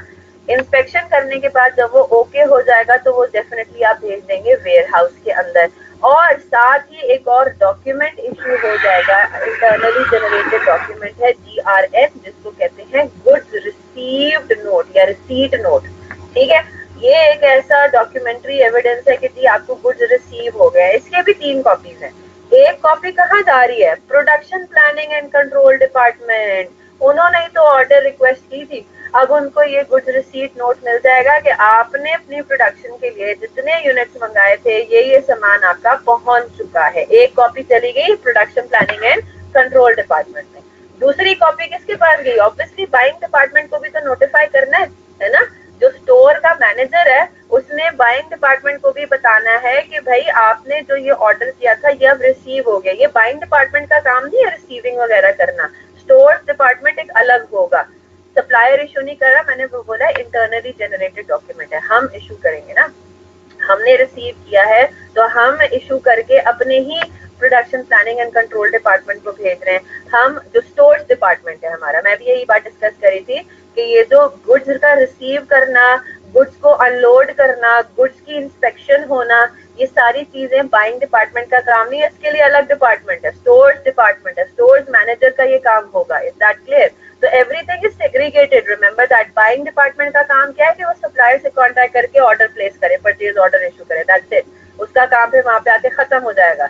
फिर बारी आ जाएगी किसकी? स्टोर्स डिपार्टमेंट की। स्टोर्स डिपार्टमेंट की बाइंग डिपार्टमेंट को नोटिफाई करेगा through by sending a GRN कि भाई आपने इतने ऑर्डर। अब वो बाइंग डिपार्टमेंट ऑब्वियसली बात है उसको चेक जरूर करेगा कि हाँ जी मैंने, किससे चेक करेगा वो? GRN किससे चेक करेगा? परचेज ऑर्डर से, है ना। परचेज ऑर्डर से चेक होगा कि भाई मैंने जितना सप्लायर को परचेज ऑर्डर में मटेरियल लिखा था, जो क्वांटिटी लिखी थी, जो क्वालिटी लिखी थी, जो टाइप लिखी थी, क्या वही GRN में मेंशन है या नहीं। डिस्क्रिपेंसी होगी तो उसको फिर रिजॉल्व की जाएगी। यहाँ तक बात क्लियर है? और तीसरी कॉपी जो है वो जाएगी कॉस्ट अकाउंट्स के अंदर। यहाँ तक बात समझ आ गई? और अब आखिरी स्टेप जो आता है, आखिरी स्टेप है इसका पेमेंट का। फिर पेमेंट टू सप्लायर होनी है, ठीक है जी। और पेमेंट टू सप्लायर नॉर्मल तरीके से होगी, उसमें कॉस्ट अकाउंट्स और फाइनेंशियल अकाउंट्स दोनों जो है वो आपके इन्वॉल्व होंगे, ठीक है। ये आपके पास बेसिकली ऑर्डरिंग का पूरा purchase order. This is very important. आपको ये गुड्स इन बे क्या होता है? गुड्स इन बे वो जगह है जहां पर आपका सामान रिसीव होता है प्रेमिसेस से, सिंपल एज दैट, ठीक है। डायग्राम तो नहीं पूछेगा लेकिन इसका प्रोसेस तो पूछ सकता है। सप्लायर इनवॉइस बचे क्या है? सप्लायर जो है वो इनवॉइस भेजता है ना, सप्लायर को रिसीव होगा, जहाँ ये रह गया ना, सप्लायर को रिसीव होगा परचेज ऑर्डर, ठीक है। और फिर वो परचेज ऑर्डर के अगेंस्ट वो जब गुड्स आपके डिलीवर करेगा तो आपको क्या देता है? साथ में इनवॉइस देता है ना। सारी चीजें हम थोड़ी इशू करेंगे, हमें हमारे सामने वाली पार्टी ने भी हमें कुछ देना, और वो क्या देगी? वो इनवॉइस देगी, ठीक है। तो हमारे डॉक्यूमेंट्स क्या क्या हो जाएंगे? परचेज रिक्विजिशन हमारा अपना डॉक्यूमेंट है, internally generated and internally circulated as well, ये सप्लायर को नहीं जाएगा। परचेज ऑर्डर ये समथिंग है जो कि इंटरनली जनरेटेड है, हमारे डिपार्टमेंट्स को भी मिलेगा और सप्लायर को भी मिलेगा, ठीक है। फिर दूसरी चीज क्या, इनवॉइस आ गई। इनवॉइस सप्लायर हमें देगा, ठीक है। इनवॉइस की कॉपी जो है वो किस किस के पास जाएगी, वो production planning and control department के पास जाएगी, वो फाइनेंशियल अकाउंट्स में जाएगी। पेमेंट जो है वो वैसे फाइनेंशियल अकाउंट, फाइनेंस डिपार्टमेंट जो होता है ना उसका काम होता है, ठीक है, पेमेंट करना। लेकिन उसका ऑब्वियसली बात है, उसका लिंक जो है वो हमारे कॉस्ट अकाउंट्स के साथ भी है। कॉस्टिंग का जो डिपार्टमेंट है वो भी हमारा इन्वॉल्व होगा इसमें। अब जल्दी से जरा देख लीजिए स्टडी टेक्स्ट के अंदर, अभी आपका अगेन उसको समझ लें कि आपका होम असाइनमेंट ही है या व्हाटसोएवर जो भी उसको कहना चाहें। इधर हमारा कौन सा पेज था,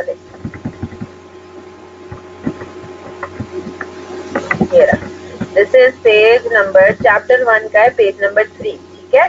तो ये इसमें उन्होंने सारा एग्जाम्पल्स के थ्रू उन्होंने आपको समझाया हुआ है कि ऑर्डरिंग एंड परचेजिंग की डॉक्यूमेंटेशन, ये पहला चैप्टर का पहला ही सेक्शन है, प्रोसीजर्स एंड डॉक्यूमेंट, ठीक है। डॉक्यूमेंटेशन पढ़ ले, बहुत अच्छा होगा, ये सवाल आ सकता है, ठीक है। ये आपसे पूछ सकते हैं थ्योरी के फॉर्म में कि भाई बताइए कि व्हाट इज द परचेजिंग, आपका प्रोसेस क्या है, ठीक है। तो ये 2 पेजेस है सिर्फ 3 और 4, आपने ये करना है, ठीक है जनाब। यहाँ तक बात सबको क्लियर हो जाती है। तो एक आपका होम असाइनमेंट हो गया, इसको रिवाइज करना। दूसरा होम असाइनमेंट आपका हो गया क्या, रीड करना। जी जनाब, बिल्कुल, फाइनेंस डिपार्टमेंट जो है वो करता है। तो रीडिंग के तो ये 2 आपके हो गए, ठीक है। फिर जाहिर सी बात है हमने फीफो और वेटेड एवरेज को भी फर्दर हमने डिस्कस करना है। तो इसके अंदर तो हमारे पास रिटर्न्स आ गए। मैं चाह रही हूँ कि ये जो है ना हमारे पास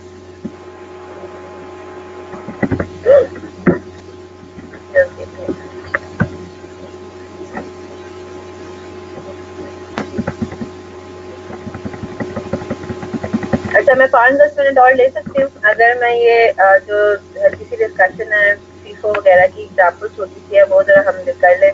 मैं असल में ये टाइम यूटिलाइज कर रही हूँ ना आपका, जिस तरह अगर FR2 की क्लास आपकी है भी 11:45 में, तो 10-15 मिनट में एडिशनल इसीलिए ले रही हूँ ताकि आगे जो है वो टाइम हमारी। अच्छा जी, आपको कार्ड पीरियोडिक के साथ आपने लेजर कार्ड की बात कर दी। पीरियोडिक इन्वेंट्री सिस्टम में पहली बात ये कि आपने स्टॉक लेजर कार्ड बनाना नहीं है। दूसरी बात ये कि जब हम कॉस्ट एंड मैनेजमेंट अकाउंटिंग पढ़ रहे होंगे हमने पीरियोडिक को लिस्ट भी नहीं करानी। आंसर हो गया आपका।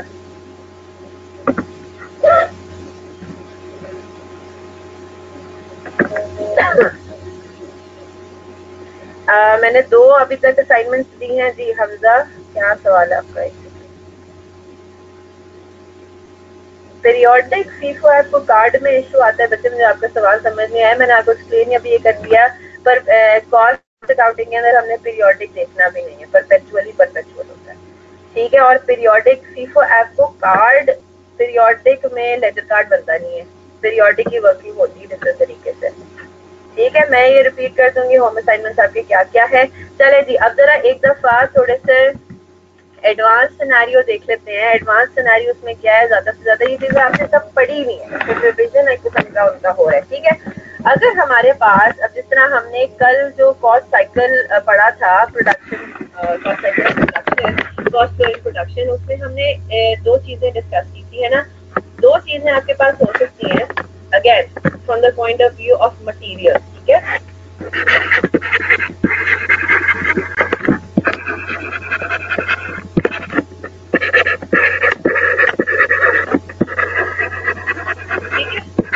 रिटर्न्स के पॉइंट ऑफ व्यू से एक तो हो गया कि जो मटेरियल आपने खरीदा था सप्लायर से, वो अब आप सप्लायर को ही वापस कर रहे हैं, वो डिफेक्टिव है, आपको उसकी जरूरत नहीं है, वो आपकी स्पेसिफिकेशन मीट नहीं कर रहा था, so on and so fourth, right. दूसरा रिटर्न क्या है, वेरी गुड, दूसरा रिटर्न है इश्यूज रिटर्न। इसका क्या मतलब है, जो आपने फर्दर फॉरवर्ड किया था, आपने परचेज करके एक्सेप्ट कर लिया, आपने उसको रिटर्न नहीं किया, आपने इनफैक्ट उसको आगे भेज दिया फैक्ट्री में, ठीक है। फैक्ट्री में जो आपने प्रोडक्शन के लिए भेजा था, अब वो फैक्ट्री वापस आपको भेज रही है, प्रोडक्शन डिपार्टमेंट आपको वापस भेज रहा है कि रॉ मटेरियल की फॉर इंस्टेंस जरूरत नहीं है या ये हमारी स्पेसिफिकेशन के हिसाब से नहीं है, तो ये कहलाएगा इश्यू रिटर्न। तो सवाल ये उठता है कि रिटर्न की अगर आपको रेट वगैरह ना दिया हो तो फिर आपने क्या करना है। इधर इन्होंने ये बात डिस्कस करके इन्होंने लिख भी दी है, the rate used for recording returns would either be given in exams or we can use the last transaction rate। तो अगर आपको ये नहीं बताया गया, फॉर एग्जाम्पल अभी हम एग्जाम्पल करेंगे भी तो अगर आपको ये नहीं बताया गया कि आज के दिन कोई इशू रिटर्न हो रहा है तो वो कौन सा जो है वो बैच आपने रिटर्न किया है, तो उसमें एग्जैक्टली लास्ट आउट लोफी उसमें हमने एक बनाया था। ये आपने मेरे से ली है क्लासेस? अच्छा जी, उसमें मैंने ये मेरे इनफैक्ट एक रेगुलर के स्टूडेंट ने, अच्छा हाँ अब्दुल्ला मुनीर, ठीक है याद आ गया। तो मेरे एक रेगुलर के स्टूडेंट ने कहा था मैं भी तो लोफी हो गया, मतलब एक फीफो लीफो और एप्को सही वैलिड टर्म्स है, लोफी हमारा ही अपना बनाया हुआ एक टर्म है, प्लीज कंफ्यूज मत होइएगा, ठीक है। तो लोफी जो है वैसे मैंने याद रखा हुआ है, मिठाई के नाम की तरह लग रहा है, बर्फी टाइप, राइट। तो लोफी जो है वो लास्ट आउट फर्स्ट इन के जोन सा पहले आउट हुआ था इश्यूज के रिटर्न के केस में, वो पहले इन हुआ, यानी कि जो आपका लास्ट ट्रांजैक्शन रेट हुआ, लास्ट आपका जो सबसे इशू हुआ है, हम अज्यूम करेंगे कि वही रिटर्न हो रहा है ना। तो पहले इशू हो चुका है वो, उसके रिटर्न होने का टाइम खत्म हो गया, इन अदर वर्ड्स, राइट। तो एग्जांपल पे जल्दी से आ जाते हैं। XYZ Textile Mills Limited is having opening balance of 2000 units at 10 rupees each. Transactions during the month are as follows. तो इन्होंने आपको ओपनिंग स्टॉक की इन्फॉर्मेशन दे दी और ट्रांजैक्शन बता दिए। ये 2 issues of 1000 unit, again issues के रेट आपको नहीं दिए हुए होते, वो आपने लीफो या एप्को के बेसिस पे वही तो कैलकुलेट करना होता है ना। Purchases of 1500 unit at ₹8 each, अब ये नया परचेज हुआ है, इसमें रेट आएगा। Purchase returns of 500 units out of January 4 purchases, यहाँ पे उसने आपको बता दिया कि ये जो परचेज रिटर्न है, ये परचेज रिटर्न तो सप्लायर है बाय द वे, ठीक है। इसका रेट आपने कौन सा यूज करना है, 8। अगर ये ना बताया होता, सिंपल ये बताया होता परचेज रिटर्न ऑफ 500 यूनिट्स, तो तब भी हम 8 का ही रेट यूज करते हैं, क्योंकि सबसे लास्ट परचेज कौन सी हुई है, 8 रुपए वाली।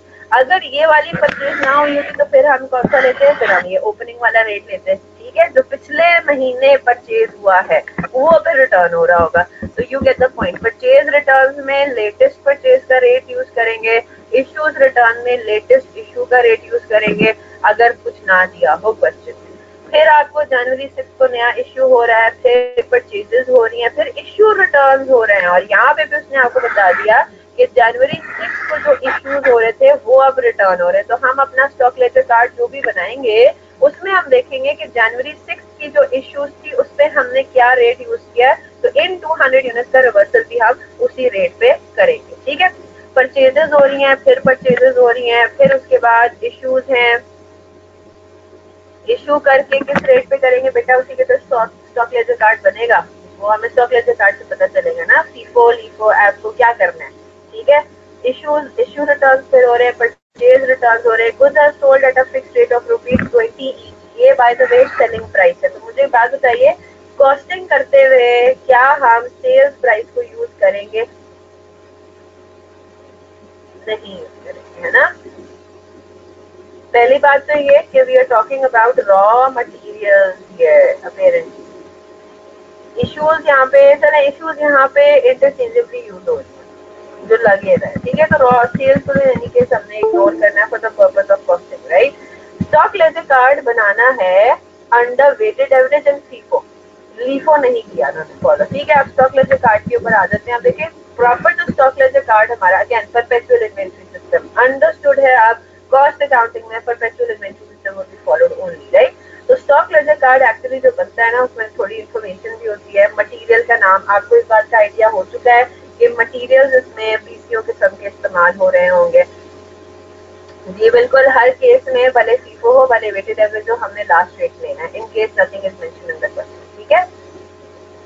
चले, मटेरियल का नाम आ गया, मटेरियल कोड आ गया, हो सकता है आपने डिफरेंट मटेरियल्स के कोड रखे हो, ठीक है।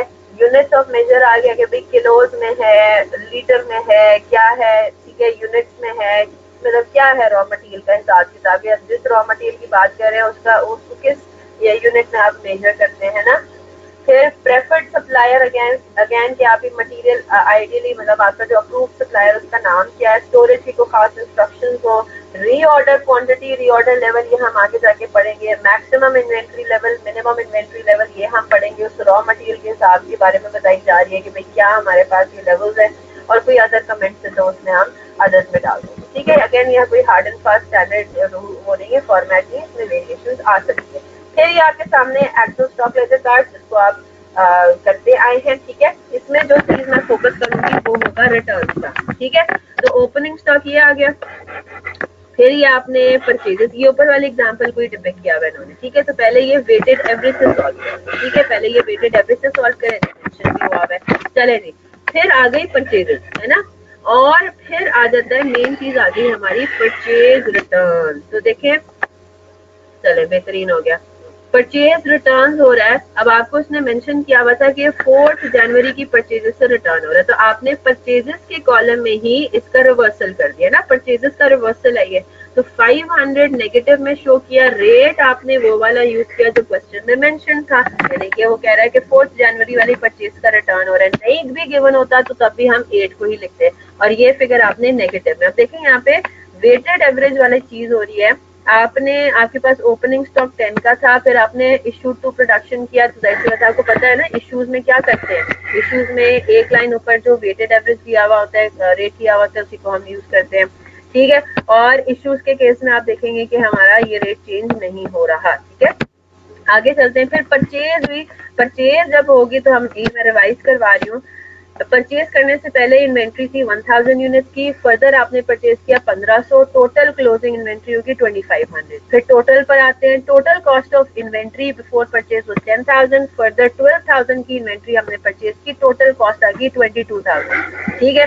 और 8.8 आपने ये एवरेज रिकैलकुलेट करना है कि ऑन एन एवरेज अब इन 2500 यूनिट्स की कॉस्ट कितनी है, 22,000 divided by 2500 is equal to 8.8। Up to 1 decimal place, up to 2 decimal places रहेंगे, जितना ज्यादा बढ़ाते जाएंगे उतनी एक्यूरेसी बढ़ेगी, up to 1 up to 2 decimal places is acceptable, ठीक है। फिर उसके बाद आ जाता है परचेज रिटर्न। अब जब परचेज रिटर्न होगा तो याद रखिएगा इसमें हमने वेटेड एवरेज रेट नहीं लेना, इसमें हमने एक्चुअल रेट लेना, ठीक है, जो सी परचेज का रिटर्न हो रहा है।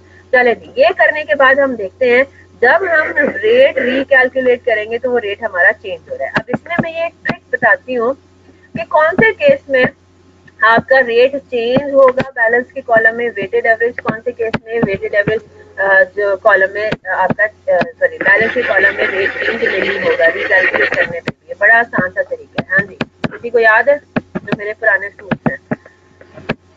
आपने एक लाइन पहले आ जाना है, एक लाइन पहले, ये तो अभी तक कैलकुलेट हुआ ही नहीं है ना, ये तो अभी तक कैलकुलेट ही नहीं हुआ। चले, एक लाइन पहले जो आप आए हैं, एक लाइन पहले जो रेट आ रहा चल रहा है प्रिवेलेंट वो है 8.8। फिर हम आ गए करंट ट्रांजैक्शन में, करंट ट्रांजैक्शन हमारी रिटर्न की है, करंट ट्रांजैक्शन में जो रेट इस्तेमाल हो रहा है वो हो रहा है 8, ठीक है। Prevalent rate is 8.8, current transaction का रेट इज 8। तो अब ये लाजमी तौर पे एडजस्टमेंट आएगी, कोई ना कोई रेट में चेंज जरूर होगा। अब जब आप एग्जैक्टली तो आपका रेट यहाँ पे चेंज हो रहा है। आप पिछले रेट को देखें और करंट रेट को देखें, प्रिवेलेंट रेट को देखें और करंट ट्रांजैक्शन के रेट को देखें, तो आपका ये एक चेक करने का तरीका है, ठीक है। तो आपका देखें ये 90 शिफ्ट हो गया। अब आगे चलते हैं, अगली ट्रांजैक्शन पर आते हैं। अगली ट्रांजैक्शन है इशू टू प्रोडक्शन। तो जाहिर सी बात है आपको सिर्फ यूनिट्स दिए हुए उन्होंने, है ना। इशू टू प्रोडक्शन में आपको ये बताया गया है कि हमने 1200 यूनिट्स इशू किए जनवरी 6। किस रेट पे इशू किए वो तो आपने लगाना है, वेटेड एवरेज या फीफो लगा के। तो आपने रेट ये वाला सेम यहाँ पे लगा दिया ना। 1200 यूनिट्स इशू हुए हैं at the rate of 9 rupee per unit, 10,800। तो देखें प्रिवेलेंट रेट भी 9 है, करंट ट्रांजैक्शन का रेट भी आपने 9 लगाया, तो आप भले इसको रिकैलकुलेट कर लेंगे, आंसर यहाँ पे 9 ही आएगा, ठीक है। वेटेड एवरेज रेट आपका चेंज नहीं हो रहा, तो ये चेक करने का आपके पास ये तरीका है कि हाँ भाई यही सेम मेरा सही रूल मेरा फॉलो हो रहा है, ठीक है। आगे चले। अच्छा, फिर आपका रेट 9 है, परचेज आपने की 10 पे, रहने दें इसको, अगर समझ में नहीं आया तो रहने दें, इट्स ओके। मैं सिर्फ ये एक एडिशनल ट्रिक है बताने के लिए, नहीं समझ में आ रहा प्लीज अपने तरीके से रिकैलकुलेट ही करते रहे, नो इश्यूज, ठीक है। आपने जो है वो फर्दर परचेज किया, यूनिट्स का लॉस हो तो वो भी वेटेड एवरेज पे ही अकाउंट फॉर होगा, ठीक है। ये भी डिस्कस कर लेते हैं, ठीक है। परचेज हुई, परचेज आपने कर लिया। अब अगला आइटम क्या हो रहा है, इश्यूज रिटर्न। आ जाते हैं इधर जरा। 1200 यूनिट इशू किए, फिर उसके बाद परचेज हुआ। अब पहली चीज हमारे पास आ गई, पहली दफा जो आपने फर्दर 6 जनवरी को इशू किया था, अब उसमें से रिटर्न हो रहा है। तो this is similar to sale return, है ना। ये सेल रिटर्न जिस तरह हो रहा है, आपने अपने कस्टमर को भेजा था और अब वो आपको वापस भेज रहा है, राइट। तो अब इसकी अकाउंटिंग किस तरह से करेंगे, जिस तरह हमने परचेज रिटर्न को परचेजेस के कॉलम में एज अ नेगेटिव शो किया था, इश्यूड रिटर्न को भी हम इश्यूज के कॉलम में एज अ नेगेटिव शो करेंगे। ठीक है, आपको इन्होंने सिर्फ ये बताया क्वेश्चन में कि आपको 200 यूनिट्स रिटर्न हुए, दैट्स इट। रेट हम कौन सा यूज करेंगे? रेट हम उस इशू का यूज करेंगे जिस इशू को वो कह रहा है कि हमने रिटर्न किया, और वो कह रहा है 6 जनवरी का इशू। अगर ये बात मेंशन ना भी होती तब भी हमने 6 जनवरी का ही रेट पर यूनिट पिक करना था, because that is the rule कि अगर कुछ ना मेंशन हो तो जो सबसे लास्ट इशू हुआ है आपने उसी का रेट पिक करना है। Is that clear? यस और नो? अब जब आपको वापस आ रहा है फैक्ट्री फ्लोर से, ठीक है, रॉ मटेरियल वेयर हाउस में वापस 200 यूनिट्स आ रहे हैं, तो मुझे बताइए यूनिट्स बढ़ेंगे ना यहाँ पे, है ना? ये आपको वापस हो रहे हैं, 1600 यूनिट्स पहले मौजूद थे, 200 यूनिट्स आपके पास वापस आ गए, तो अब 1800 हो गया, है ना? इसी तरह से टोटल कॉस्ट भी आपकी बढ़ेगी और आपका वेटेड एवरेज रेट भी कैलकुलेट होगा। Is that clear? अब बात समझ आ गई सारी। फिर परचेजेस की बात हम उसी तरह से लेके चलेंगे। फिर उसके बाद इश्यूज टू प्रोडक्शन आ रहा है, फिर एक और रिटर्न आ रहा है, और इस रिटर्न में वो कह रहा है कि 25 जनवरी वाले इश्यूज आपके रिटर्न हो रहे हैं। ठीक है, तो आपने 25 जनवरी वाला ही रेट पिक किया, 300 यूनिट्स आपको रिटर्न हो रहे थे, तो अगेन आपकी इन्वेंट्री बढ़ेगी। ठीक है, कॉस्ट, टोटल कॉस्ट भी बढ़ेगी और आपका ये रेट आप रिकैलकुलेट करेंगे तो इत्तेफाक से सेम ही आएगा। Is that clear? तो ये वेटेड एवरेज को यूज करके हमने कर लिया। फीफो को यूज करते हैं लेकिन टाइम काफी ऊपर हो गया है, तो अब आप एक काम ही करें, इसको हम फिर डिस्कस करेंगे मंडे को। आपका सो फार जो पहला आप लोगों का वीकेंड आ रहा है इस सेशन का, उसके अंदर आपके पास एक ही होम असाइनमेंट है, और ये है कि आपने रीड करना है सेक्शन 4 और आपने गो थ्रू करना है स्टडी टेक्स्ट का पेज नंबर 3 और 4। ठीक है, जो होम असाइनमेंट है अभी यहाँ पे मैं आपको ये देना नहीं चाह रही क्योंकि अभी तक हमने इतनी डिटेल्ड रिवीजन नहीं की है। तो हम जब लोअर ऑफ कॉस्ट और एनआरवी पर आएंगे तो क्वेश्चन नंबर 1.2 और 1.3 हमारा सिर्फ रहता है। Just give me a minute, इसमें मैं दे तो सकती हूँ लेकिन बेहतर है कि ना। ठीक है, इसमें फिजिकल इन्वेंट्री बैलेंसेस का बच्चे अभी तक हमने ऐसी कोई पक्की रिवीजन की नहीं है ना। क्वेश्चन हम इंशाल्लाह फिर मंडे को हम ये पूरा कॉन्सेप्ट अपना कंप्लीट कर लेंगे। शॉर्टेज, एक्सेस, लॉसेस, इन सब के ऊपर क्या रेट अप्लाई होगा ये फिर मंडे को ही डिस्कस करेंगे। ठीक है, इशू एंड सेल में कैसे डिफरेंशिएट करेंगे? आप इश्यूज ही लेंगे। पहली बात तो ये कि आपको सेल प्राइस तो कहीं पे लेनी ही नहीं, स्टॉक लेजर कार्ड तो उसका कोई स्यापा है ही नहीं। इश्यूज लिखा हुआ है, आप इश्यूज ही ले लें। ठीक है, अब जिसमें अगर आप इस क्वेश्चन में कंफ्यूज हो रही हैं कि इधर सेल प्राइस भी दी हुई है तो हम क्या करेंगे, यहाँ पे सेल का टर्म भी यूज हुआ हुआ है, इश्यूज का टर्म ऊपर दिया हुआ है। ठीक है, ऊपर सारी चीजों में इश्यूज का टर्म यूज किया हुआ है, नीचे एक लाइन में सेल का टर्म यूज किया हुआ है। तो हमने क्या करना है, तो पहली बात तो ये कि for the time being for the purpose of preparing stock ledger card, हम इस वाली लाइन को तो वैसे ही इग्नोर कर रहे हैं क्योंकि सेल प्राइस है। We will be concerned with cost right now. अगर आपको प्रॉफिट कैलकुलेट करना पड़ता तो फिर ये कंफ्यूजन जो है आपकी वजह थी, वैलिड थी कि अब हम क्या करें। ठीक है, ये क्या सिनेरियो क्या है, ये रॉ मटेरियल की बात कर रहा है, फिनिश गुड की बात कर रहा है, ये बात क्लियर नहीं हुई अभी तक, है ना? तो अगर वो इश्यूज का टर्म यूज करे अपनी ट्रांजैक्शन में तो हम इश्यूज ही ले लेंगे, अगर वो सेल्स का टर्म यूज करे तो हम सेल्स लिख लेंगे। ठीक है जी, तो इंशाल्लाह इस चीज को कंटिन्यू करते हैं। मंडे को मेरा टारगेट है कि हम ये जो अपनी इन्वेंट्री जो आपका चैप्टर 1 है स्टडी टेक्स्ट का, ये बेसिकली चैप्टर 1 चल रहा है हमारा। ठीक है, स्टडी टेक्स्ट का तो जो चैप्टर 1 है इन्वेंट्री वैल्यूएशन, जिसमें एनआरवी टेस्टिंग भी आ जाता है, तो मेरा इंशाल्लाह कोशिश ये रहेगी कि मंडे को हम ये एनआरवी टेस्टिंग, फीफो ऐप को तो डिस्कशन हो गया, हल्की फुल्की एग्जाम्पल भी हो गई। फिर हम कल इंशाल्लाह मंडे को इंशाल्लाह करेंगे बच्चे टॉपिकल करेंगे।